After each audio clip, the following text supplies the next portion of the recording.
on with the show. This is it. Get ready for truth and common sense. Join the Framers View on Rumble.com to be part of the chat. Be sure to click join and follow to help keep the Framer on the air.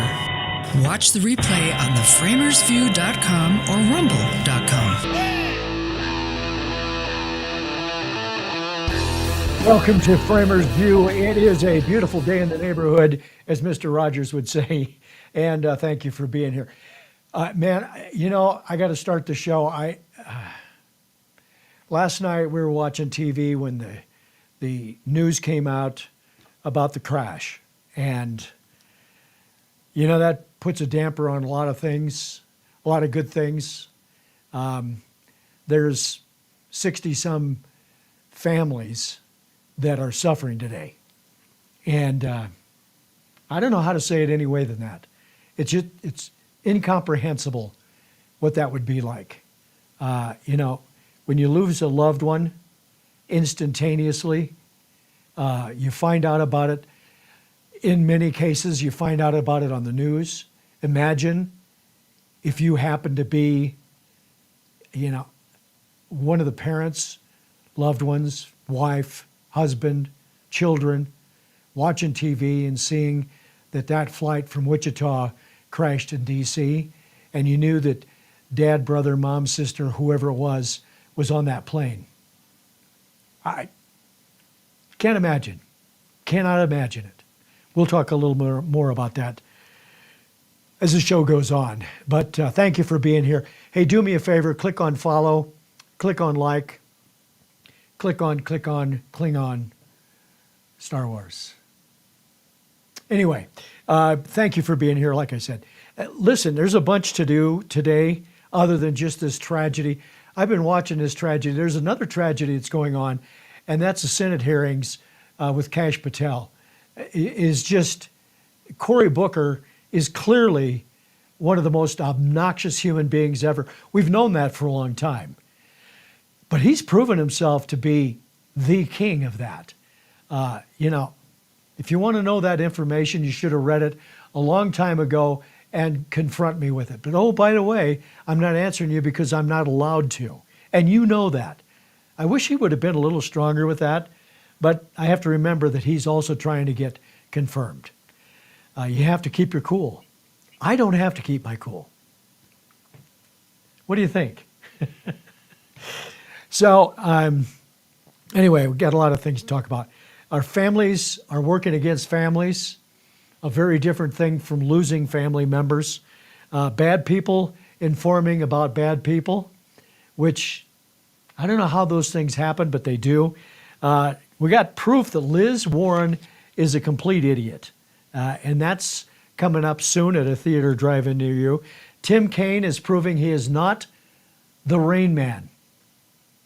I've got evidence on that. And the lies about what Trump wants with the federal workers. You know, I heard it was one of those fascinating moments where I was listening to, and I don't remember what I listened to a lot of stuff, but Trump was talking about, you know, he's sending out this email, which he did, that said, basically, you got two choices. Come back to work your 5-day week at the office, or if you don't want to do that and you insist on working from home, then sign, I don't remember what he said, I'm leaving or whatever it was, and we'll pay you until September, and then it'll be over. You'll be released. And those whole stories don't come out. We'll talk about that. And paranoia, maybe they're smoking too much dope, but you know, there's just craziness, including the silliness with RFK, which I've talked about the fact that, you know, I'm not really a huge fan of RFK. I think he's a brilliant guy, just like the rest of the Kennedy kids. You know, you go to John Kennedy and, well, maybe not Ted. Ted, I think, was one that drew the short stick. But, you know, they're intelligent people. They've got agendas. They're very liberal. I think that RFK has kind of exceeded what everybody else in the Kennedy family was, as far as just wanting to tell the truth, which is not a big thing that you see in politics. I'm just saying. So anyway, getting to this tragedy, I got a few thoughts that really are consequences of what we have with 24/7 news.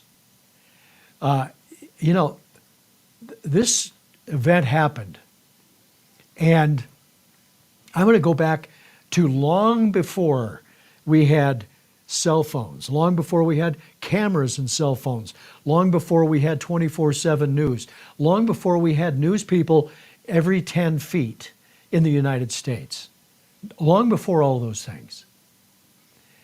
There was the Kennedy assassination. Kennedy got shot. Nobody knew about it, found out about it. They talked about it. They didn't have anything.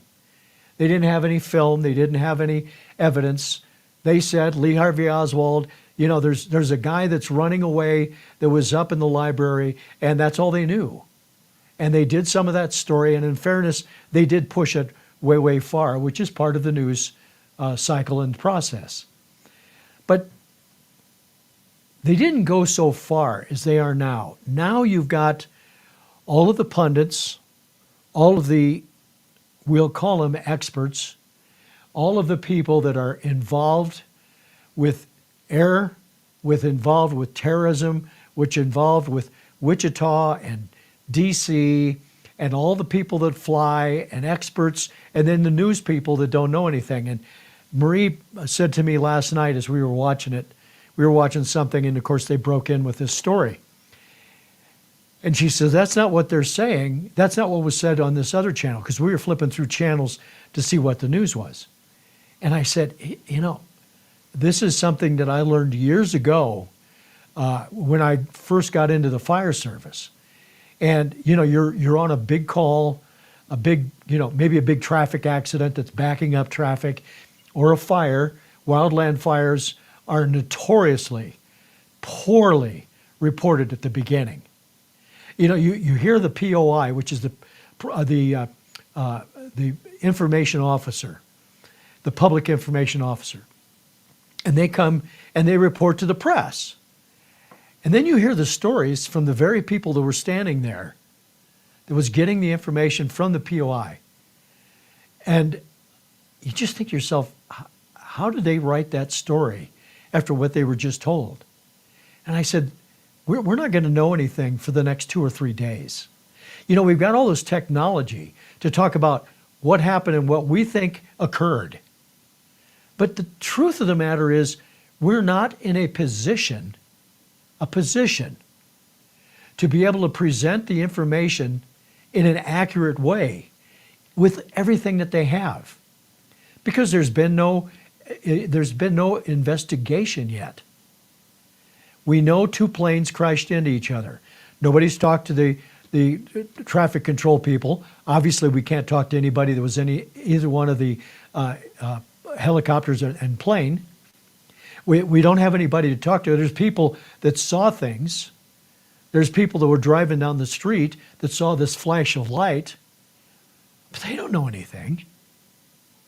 So, I would suggest that, first of all, we all know, we're either going to die a death of illness, or just in our sleep, we're old, we die, or a tragic accident. And I used to say to guys, when we go to a car accident that was a fatal, and you say, hey, this person wasn't planning this, and the family didn't even think about this before that person left home. And it's just a fact. That's the way it is. And so the respect we need to give to the families, to the people that died, just drop it. We'll get information and evidence. Hopefully, it won't be 6 freaking months or a year or 2 years or 3 years before they put out a report when nobody will really be paying attention. We need to know as soon as possible. I mean, they're still trying to fish out equipment and things and black boxes and victims. Leave it alone. We don't need to know. We know enough. People always used to ask me, oh, I saw that car accident. I was coming up the highway and I saw it. Were you there? Yeah. Oh, what happened? And I'm like, I just say, I don't know. Are they alive? I don't know. We don't tell that stuff. It's none of their business. And secondly, we don't know the whole story. Were they drinking? Were they on their phone? I don't know. I wasn't in the car with them. That's why I think the press gets in such a spot where they have to get out front of everything. And there's people that say things they shouldn't say. So, again, we'll see what happens. Whew. What a mess, huh? What an incredible mess of something like that happening and us not knowing what it is, and we'll find out. That's all. So getting to the news of the news and not of the instantaneous stuff. I just don't want to do that. I'll report it when we know more. I found a story very interesting yesterday. I was reading it, and I was fascinated for two reasons. One is it was somebody talking that doesn't really get out in front of the press. They get in front of organizations and do things. Excuse me. But it wasn't just a simple comment at some organizational thing. And it's Bill Gates, who, if you don't know who Bill Gates is, for those of you who are young, he was the one that started Windows. And there's all kinds of stories about how he got DOS. He had DOS before, and a lot of people won't even know what DOS is. But all of these things occurred, and he was involved in all those things. And he was dead broke. He didn't have any money, and made this thing happen. And there used to be the joke, he never saw an idea he couldn't steal. But he made it successful, a multi-bazillionaire. And he became very, very liberal, or he is very, very liberal. Maybe he was from the beginning, who knows? But he's always been up against any Republican, and especially Trump. Doesn't like him, doesn't like what he represents, doesn't like anything about the guy. But interestingly, he did come out and talk about his conversation with Trump at Mar-a-Lago. And this is an interesting story, and I thought I would share this with you because this tells a story. He was surprised by Silicon Valley's rightward turn. He says he'll do his best to work with Trump. I always thought of Silicon Valley as being left of center. Now, I would say left of left. Gates told New York Times, the fact that now there is a significant right of center group is a surprise to me. He's surprised that the social media world and the tech world and Silicon Valley are becoming a little more right. And there's a reason for it. There's always a reason for things. Incredible things happen because of sharing information on the internet, Gates said before addressing Facebook and Twitter's roles in society. Now what he's really saying in the background is Trump won because he figured out he had to get in front of the young people on Twitter, on X, and on TikTok, and all of those social media things that people don't do. You see ills that I have to say I did not predict.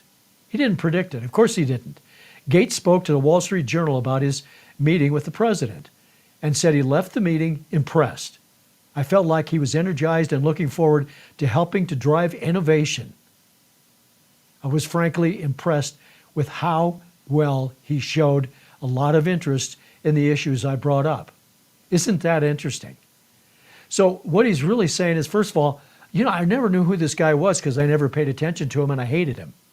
So I didn't talk to anybody about him, and nobody talked to me about him because I was in my little bubble of a bunch of liberals. And that's the way that works.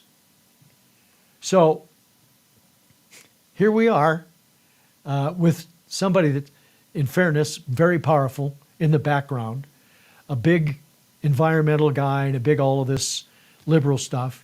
But he's realizing, you know what? Trump ain't a stupid guy. I think they said he spent 2 or 3 hours with him at Mar-a-Lago. I mean, it's two intelligent people sitting there for sure. I mean, Trump is not stupid. We all know that. And Bill Gates is not stupid. He's done a lot, and he's done some good things for the public. And Windows finally works pretty well. I haven't seen a blue screen of death. Please don't let that happen in forever. So they have fixed those things. That's good. So now we'll see what happens as the time goes on, because the story and the truth is, will it sustain? And the reason it will or will not sustain is this next piece I want to talk about. You know, when the Democrats lost back in, was it 92, when Clinton won the election barely, and he realized, I got to find my way to center. And all of the people that worked with him, all of the people that, you know, the speakers of the House, all of the people that kept him kind of on track, but he was smart enough to be on track. Even if he didn't want to be, he was still there. And they learned something as time went on, they being the Democrats. And they worked and worked to keep their party strength. They needed that. And we see that all the time. We see it where politicians, you know, check the direction of the wind. That's what happens. I get it. You know, they want to get reelected. Their life is about getting reelected. I get that. Some of them are so agendized that they can't resist staying on the track they're on. But when you see you're not winning, you sometimes realize, I got to make an adjustment.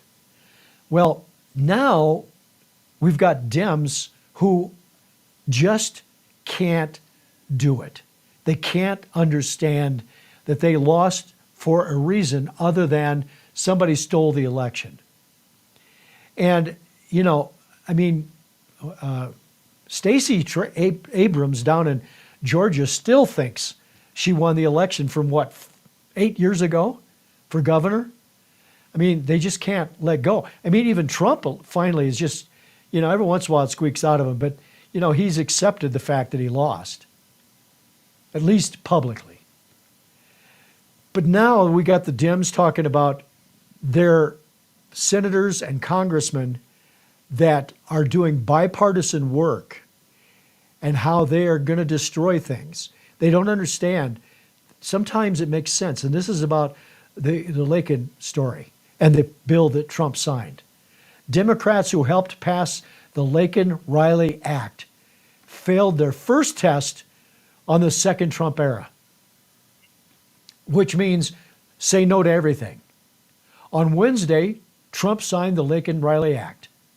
The legislation expands the federal government's mandatory detention rules for unauthorized, which is illegal, immigrants to include theft-related crimes like shoplifting, and grants state attorneys general the right to sue the federal government over what they deem as insufficient immigration enforcement. Now let me just go up 4 lines here. They're talking about including theft-related crimes and shoplifting. That isn't the point, ladies and germs. That is not the point. The point is, from the day they stepped across the border at not being in a point of entry, they broke the law. They are illegal aliens instantly. Plain and simple.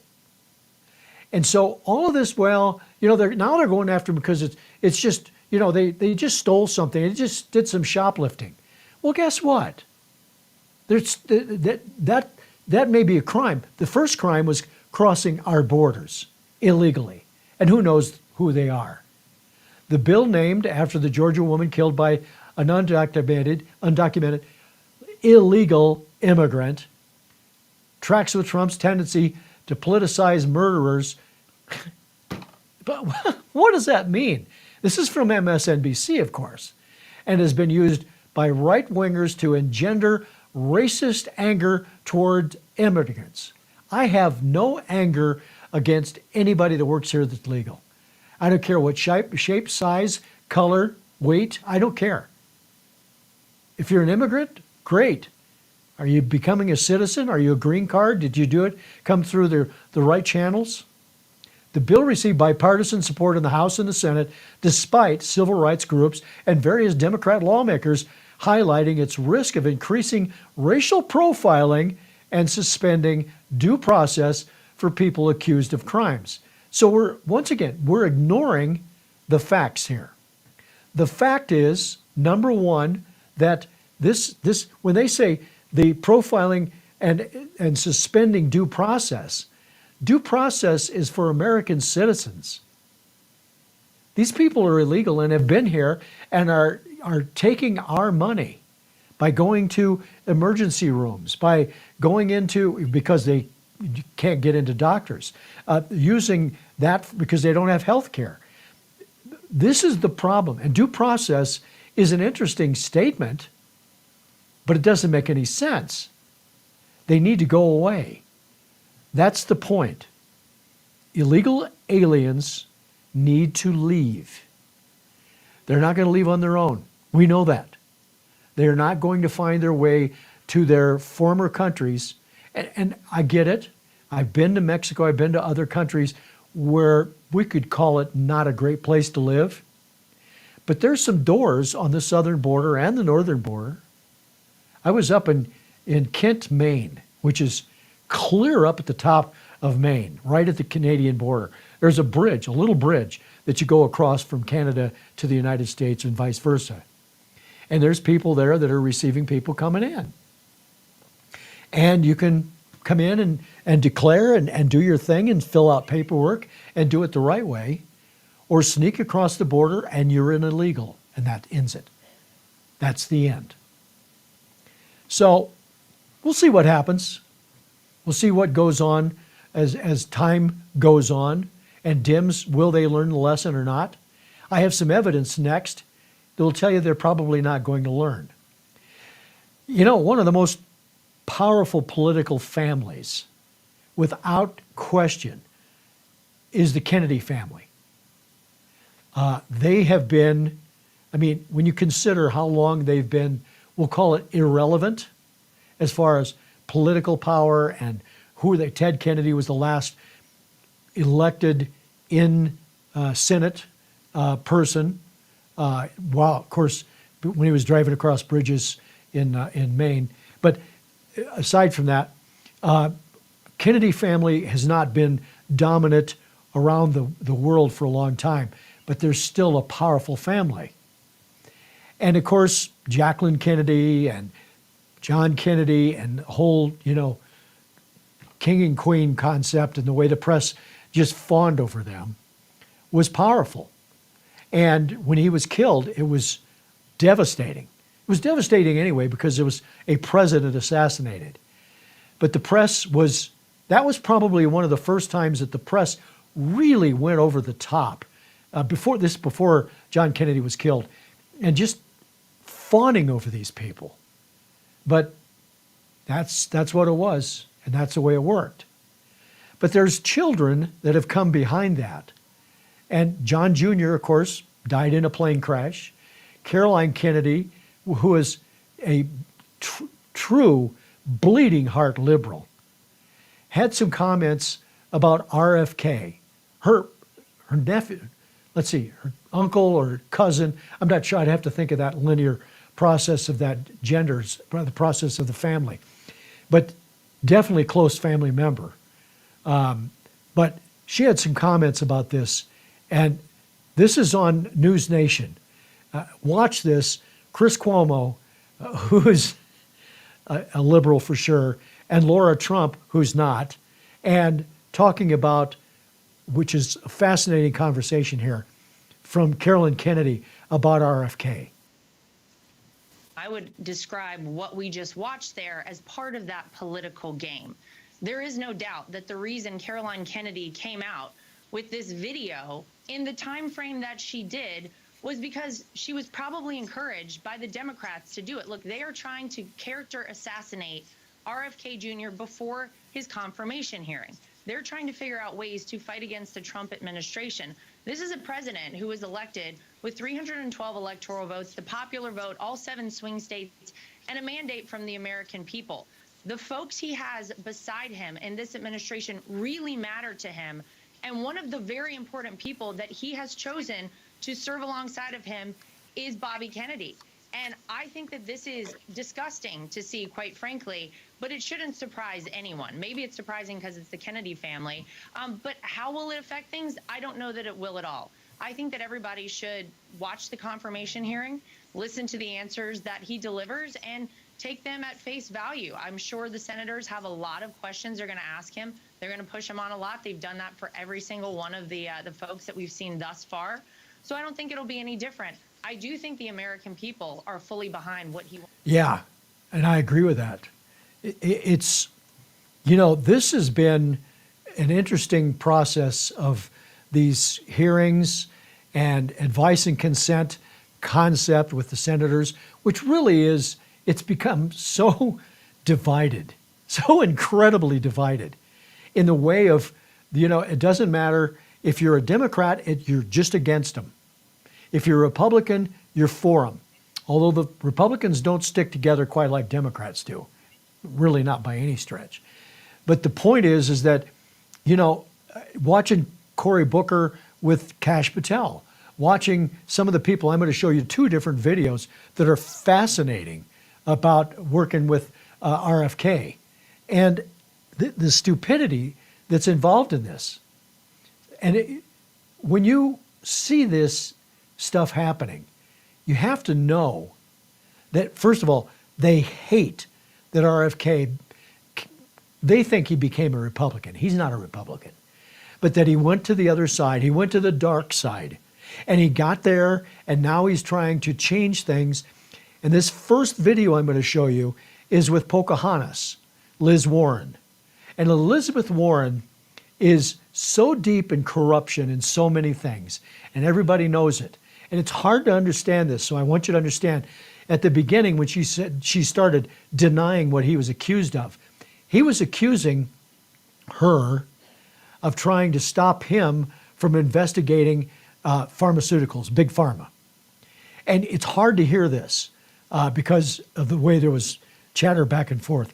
But she's a clown. And so watch this clown, and we'll talk about it on the other side. Kids might die, but Robert Kennedy. I'll comply with all the ethical guidelines. That's not the question. You and I, you have said You're asking me, Senator, you're asking me not to sue vaccine pharmaceutical companies. Yeah, you are. That's exactly what you're doing. Look, no one should be fooled here. As Secretary of HHS, Robert Kennedy will have the power to undercut vaccines and vaccine manufacturing across our country. And for all of his talk about follow the science and his promise that he won't interfere with those of us who want to vaccinate his kids, the bottom line is the same. Kennedy can kill off access to vaccines and make millions of dollars while he does it. Kids might die, but Robert Kennedy can keep cashing in. Senator, I support vaccines. I support the childhood schedule. I will do that. The only thing I want is good science, and that's it. How about then say you won't make money off what you do as Secretary of HHS? This is an inside trader saying that. I mean, it would be even more hilarious. I'm laughing because of her, but it's sad. His need in this process is to be able to get control of the food industry and the pharmaceutical so that we're safe. And I know for a fact, I've talked to people that have lived in England, you cannot get the food we get here because they don't have all the chemicals in it. You look at the chemical list, you look on the back of the bottle and you see what's in it, and then you take a look at it, what it is in Europe, not just England. And you look at that and you go, wait a minute, those don't match up. Well, they won't allow it in Europe. And some of it is overblown. I get that too. Some of the regulations is out of control. Okay.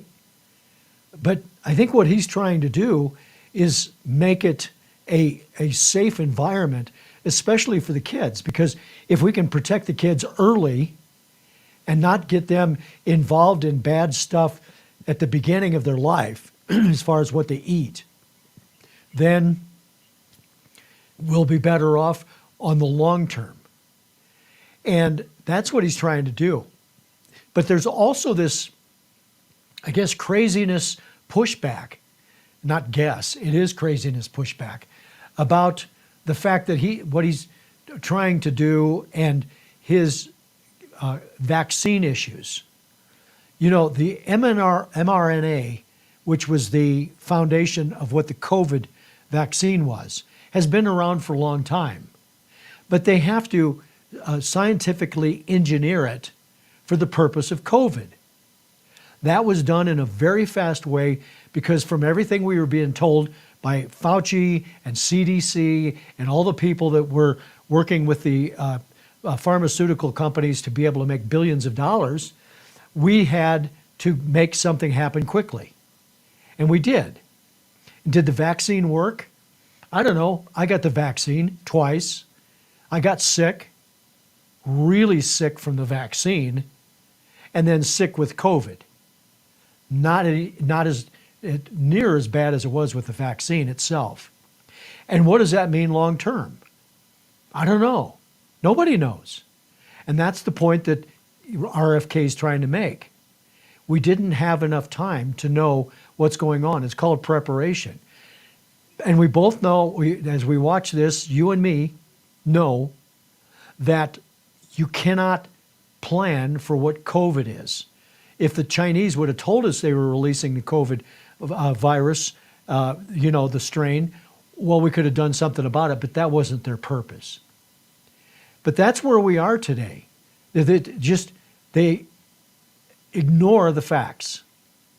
So in the world of pushback and Democrats trying to stop good people from getting in to do good things, we have another issue. And that is with Whitehouse, who is not the White House, Senator Whitehouse, who is interviewing RFK. Watch this, and then we'll carry on from there. Kennedy, I only have 5 minutes with you, and I've got a lot of experience with CMS, so you're just going to have to listen. Two things.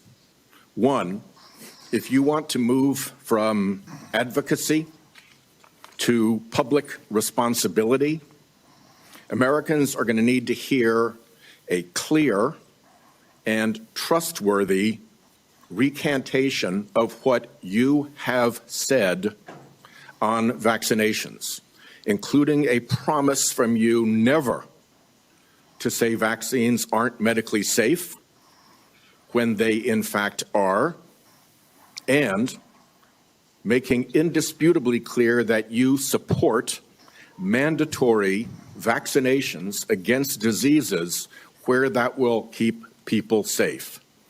You're in that hole pretty deep. We've just had a measles case in Rhode Island, the first since 2013. And frankly, you frightened. There was more to this, and it just wasn't worth it. First of all, he's speaking in a very threatening way to RFK. That's number one. Number two, his whole thing about the vaccines are safe. There's just no question. Science, that's case closed. We don't know that. We don't know that at all. By the way, it's not a vaccine if you have to keep getting it. It's like the flu shot. It's the reason they don't call it a flu vaccine.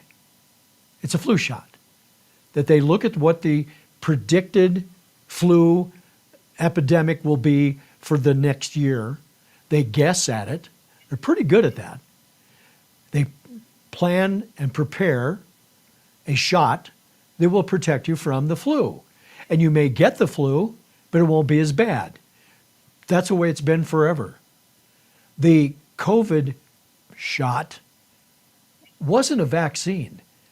This is always pushed into our faces. The vaccine, the vaccine, the vaccine. Polio vaccine was a one-time shot that neutralized polio. It was there, it did it, it worked. I had a neighbor girl in my neighborhood when I was a kid that got polio. We didn't understand it. But those things happen. And they got a vaccine for it, and polio went away. Although we're seeing some signs now about some new polio things showing up. But that's because people are anti-vaccine on things that are proven to be safe. But we need time. And that's what RFK wants to do, is have the time to get the job done. All right, enough of that. We'll have more stuff, I'm sure, on the hearings. But if it were my guess, I think everybody that Trump has going through this Senate hearing process is going to get through. Because the more obnoxious the Democrats are, the more it's going to push the Republicans to vote and vote right, except for Collins and Murkowski, which they're nobodies. They don't matter. We know what they're going to do. They're going to vote against anything Republicans do, but they're Republicans because they know they can't win as a Democrat in their district. That's just what it is. But they're going to push them away, and it's going to allow us to be able to get the people we need in there. I've got a story about Tulsi Gabbard that, if I've got time, we'll read. But we'll get into that. So, the Democrats need to control some people. And one of them would be Pee Wee Walls, as I call him, Tim Walz, the vice president candidate for president of the United States for 2024, who, thank God, they lost. This video that I'm about to show you is stunning. And I'm going to point out some facts after you see it. This is with Rachel Maddow, which is another story in itself. But Tim Walz, watch some of the things he says here. Just watch it. That overused term, the frog in the boiling water, we've been in the damn pot way too long. I think it is speaking up. It's thinking about your neighbors. It's writing and putting those members of Congress. Look, there is no spine amongst those folks. But this is real. This is, they're talking about defunding the police, things that they, puff their chests up and say they're good with, making the case. And I would let, to the voters, I'm with this too. Everybody's fatigued. Trust me, I get it. It was pure hell, and the disappointment and the frustration. And I'm, soul searching. What could we have done to make the case? Because we knew this was coming. We knew that the implications, and they're throwing so much at us that we're fatigued. We spent 3 days, debating, having them trying to debate that President Musk gave a Nazi salute. Of course he did. But that is a distraction from what I think you said it. This is game on stuff right here. And I am worried with these federal employees because, look, they're in a tough spot. That some of these folks, especially those that are doing good work around environmental concerns, around justice for people, around, criminal justice reform, all of the things that make our society better, those folks are in there. And they're making, they put out tweets from the president's fail son who threatens people, like, we're coming for you. You think this is bad or what? This is a guy that could have been the president of the United States. And him saying, first of all, did you catch that he said President Musk? That's the first piece. Then him saying he did the Hitler sign or salute. Just watch the video. Musk put his hand over his heart and went like that. Thank you. I can bring in videos, a ton of them, of Hillary Clinton when she walked out on stage, when she was running for office, doing this, well, guess what? She's waving at people. You've got a Hitler fetish, you moron. But this is what's happening here. And for him to say, we're exhausted, that exhausts you, what you went through to run for office? Think about what Trump went through for 4 years before, well, 2 years before he became president, 4 years while he was president, and ever since then until he's now president again, and what he had up against him. Plain and simple. If that exhausted you, that tells everybody the truth. He didn't belong there. He didn't belong there, didn't have a place there. And then he's talking about, he talked about the federal employees. And that's the thing I want to get into here next.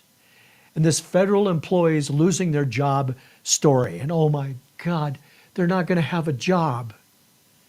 Well, number one, some of them had 2 jobs while they've been doing this. The little bit that they did for the government and another side job that they were doing and making money on both. They know that. That's why Trump is part of this process, is they have to prove they didn't have a second job, which would mean a 1099 or a W-2. And they're going to look at their taxes. Guarantee you that's going to happen because they'll lie about it. But these are the things we have to worry about. So Tim Kaine, who I said earlier in the show, is definitely not the Rain Man. Watch this tirade and I guess just be amazed at what he says and how he says it. The federal employees received an interesting email at the end of the day today. I happen to have some fellows assigned to me who are not Senate employees, but they are executive branch employees, as most of us have, working in my office. And they received an email that said, from the administration, if you tender your resignation by next Friday, we will guarantee you payment through the end of September, whether or not you show up for work. So tender your resignation, and then, boy, it's just going to be a gravy train. You're just going to get paid for 7 months without working. The president has no authority to make that offer. There's no budget line item to pay people who are not showing up for work. This is a guy who made this promise to contractors again and again and again when he was a private business guy. Oh, come work for me on my casino. Come work for me in a hotel. We're going to do a handshake. We're going to do a contract. The contractor does the work and then finds out they get stiffed. So my message to federal employees who receive this is, yeah, the president has tried to terrorize you for about a week and then gives you a little sweetheart offer. If you resign in the next week, we're just going to pay you for doing nothing for the next 7 months. Don't be fooled. He's tricked hundreds of people with that offer. If you accept that offer and resign, he'll stiff you just like he stiffed. Okay, let's break this down a little bit. Number one, the email that went out did not say resign by Friday. It said you have 2 choices. He gave him options. There's always 2 choices. Choice number 1, come back to work, do your job, work 5 days a week, come into the office. I get it. Working from home is wonderful. Some people are good at it, some people are not. I would suggest that a lot of people are not good at it. You know, I've worked from home, not just this, what I do here, but long before that, starting in 2008, 2009. But I'm very committed to what I do when I'm working. I get up in the morning, I walk the dogs, go for my walk, come in, get to work till noon, take a shower, eat lunch, go back to work. I work till 5, 6, 7, 8, 9, 10 at night. I am somewhat of a workaholic, I admit that. But you have to be disciplined. You know, a lot of people, and they'll admit it, They'll say, yeah, I'm working from home, but, it's a nice day and I got to do some yard work and I'm caught up here kind of. I'm going to go out and take care of that for an hour or two. Well, we're paying you for an hour or two, $15, $20, $30, $40, $50, $60 an hour or more. And this whole thing is he covered up the fact that there was an option. They're not fired.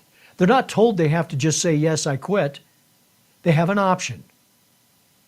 Now, Trump knows that he's going to be able to have a smaller workforce, which he wants, by doing this, and people will quit and take the deal. He knows that, and it'll be good for us as taxpayers who pay for them. So here's the truth about all of this. So Trump officially orders, we don't want them to work from home because, as everyone knows, most of the time they're not working. They're not very productive. And it's unfair to the millions of people in the United States who are, in fact, working hard from job sites and not from home. It's hard to do it remotely when you've got 60 employees that are someplace all over the city, state, wherever they are, nation. Federal employees must meet a high standard. They're representing our government. They're representing our country. Eligible federal employees have until February 6th to decide whether they would like to accept the buyout offer. A lot of people are getting paychecks, but they're actually working other jobs. So they'll have to prove to us they weren't. That's what Trump said, which I totally get that. I've got friends that work from home, and boy, they kind of get the work done, but there's no self-starter stuff going on because self-starter is going out to do their yard work. I mean, it's just kind of what happens. So that's why they need to be in the office. But more importantly, and this is kind of transitioning to something else, but the people that work in the office, when you're in the office, there's a problem with being in the office also, and that's the water cooler concept. They're all gathering around the water cooler and talking, and it's not about work. We know that. But there's also the point of people getting together and somebody says something and it starts a conversation that creates possibly a solution of a problem that's going on. And one of those is, of course, this whole immigration, ICE, getting them out of the country process. So here in Denver, this is just maddening. When I moved here, what is now 33 years ago, is that right? Yeah. I moved to Colorado 33 years ago. And it was a Democrat state, sort of, but it was more 50-50. Not so anymore. Especially, of course, the major cities and the college towns. But it was a relatively even leveled city and state. Not so anymore. And now we have this situation with the people who are trying to keep the immigrants from being caught. This story just makes me insane. So here it is. Colorado Hotline sees increase ICE raid reports around Denver. The calls are being made to the Colorado Rapid Response Network. People who see possible ICE actions are asked to call a number to report what they're seeing. The reports have been pouring in about agents reportedly showing up in places like Denver, Aurora, and Boulder. One of the organization's goals is to offer undocumented, that's called illegal, immigrants information about what they should do if they encounter ICE agents. So they're pushing this deal on through. If you just saw a social media post, try to get as much detail as possible before you call the hotline to make sure it's actually a plausible ICE raid or activity. That's not to say that ICE isn't out in the community and that the action isn't coming. We encourage people to stay vigilant, keep calling the hotline if you see activity. Now, What we're really saying here is, tell us where they are. We'll tell you to duck into your house, hide in the basement, go someplace else, go to Starbucks, do whatever, but we'll help you find a way to not get caught. That's what that hotline is there for. What is going on? Maybe the first people that we grab would be them being the hotline people that are by social media letting know the illegal immigrants, illegal, not because of a crime they committed while they were here, but when they crossed the border, case closed, broke a federal felony law. But they're trying to help them from getting caught by ICE. That's in my state. How can that happen? It's stunning, and will there be any consequence? No, probably not. Probably won't be a consequence because nobody wants to care about it. So there's a guy named Glenn Ivey. I believe, if I remember right, he's from Maryland. And they're talking about Guantanamo Bay, which right now they're talking about having 30,000 beds at Guantanamo to be able to put illegal immigrants into. Watch this, comes from News Nation. Well, I'm not sure what the theater of that would be, but the way it has worked now, so when you have an illegal immigrant commit a violent offense, they're prosecuted, go to jail, and after they finish their jail term, they're deported back to where they came from. So the Guantanamo piece, I'm not sure what his plan is for that or why he thinks he needs it, but there's a lot of things that they're proposing right now where they haven't finished out the details. I guess that might be one of them. Why does it matter, the details? If there's people who've committed violent crimes that their country won't take back, why not send them to Gitmo? I thought what he had said was that, the countries were taking them back. Now, if the incident with Colombia the other day, I think, ended up Colombia saying they would take them back. Of course, they already had an agreement to take them back anyway. But again, I'm not sure if Guantanamo's needed because I thought what he was saying was he was going to send them back to where they came from. Okay, so you said something interesting, which is that if people are convicted of a crime, they are then deported. Yet there is a lot of sanctuary cities, and we're learning this is happening all over the country right now. Boston, ICE in Boston arrested an illegal MS-13 gang member charged with firearms and drug crimes. There had been an ICE detainer on him. He was ordered released, and then ICE had to go out and find him once again in the community. So the talking point from Democrats that, if you're a violent felon, you're automatically gone, it may have a semblance in the truth, but in practicality, there's a lot of Democratic cities that don't do that.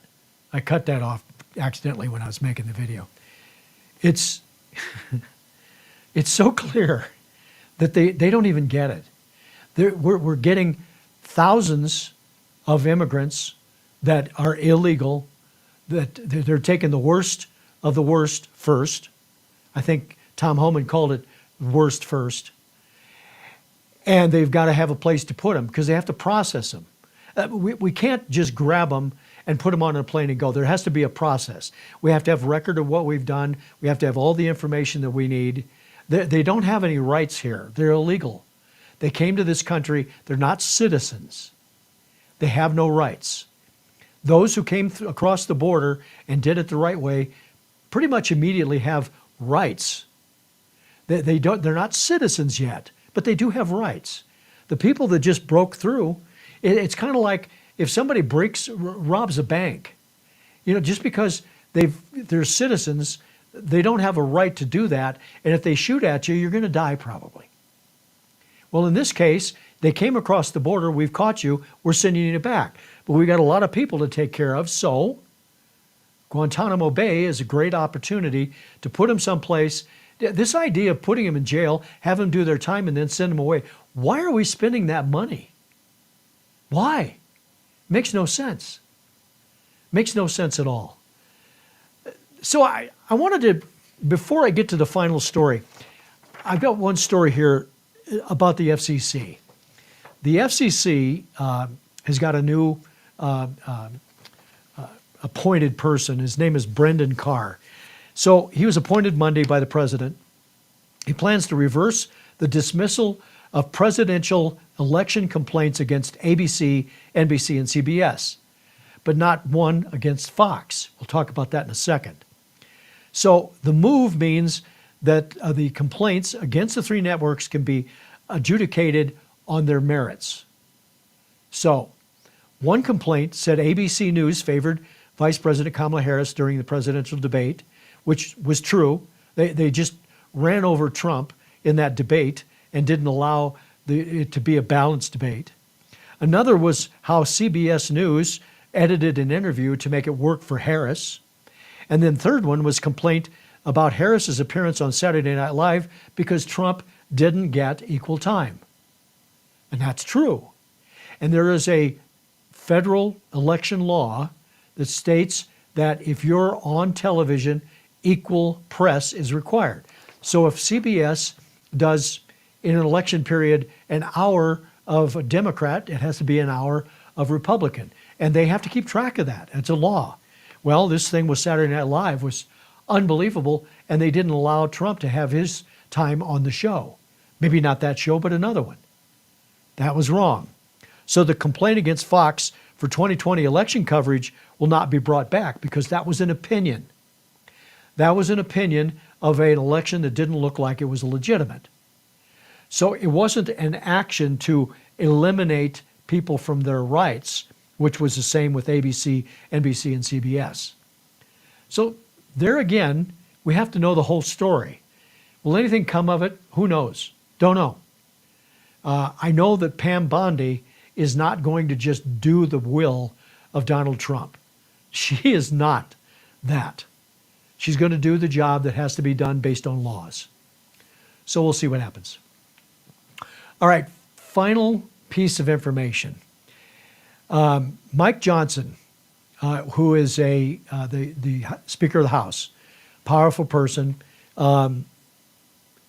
He's a smooth guy. I mean, when he speaks, everything sounds realistic. And I think he's right on this subject that I'm about to bring to you. He's talking about the debt. I worry about the debt. My whole life, I worried about debt with whatever company I had or company that I worked for. The debt. How do we service the debt? How do we make this happen? What are the plans? If we want to make something happen, do we have a scope of work and a budget plan and a project plan and deadlines and timelines for the project? Those are important. But government, it's amazing. Any company that's running out of money, they got to figure out how are we going to get more business, so we got to cut expenses.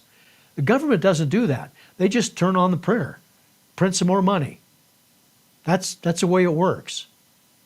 So, and print some money is basically a euphemism of what it is. It's not a euphemism, but it's not real. They're not printing money.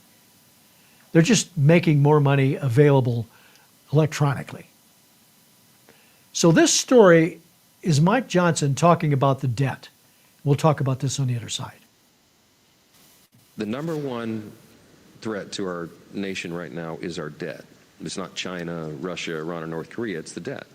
And we take that very seriously. Congress has kicked the can down the road for decades, and we're out of road. And so we understand that it's our responsibility to fix this, to change the trajectory that we're on, and that will be the greatest lasting contribution that we can make for our children and grandchildren. And I don't know how I could disagree with that. For everyone, we spend and spend and spend, and nobody stops it. And when somebody says we're going to stop this, they are just pounded. You know, oh my God, this organization isn't going to get all their money, and that organization. Maybe these and that organizations ought to be responsible for their money. Maybe we're going over the top with stuff. Maybe the government needs to figure out a way to make things work better for people. You know, a good example, you know, this idea that we're going to make the minimum wage higher causes people to not have jobs. Because companies go, we don't have enough money to do this.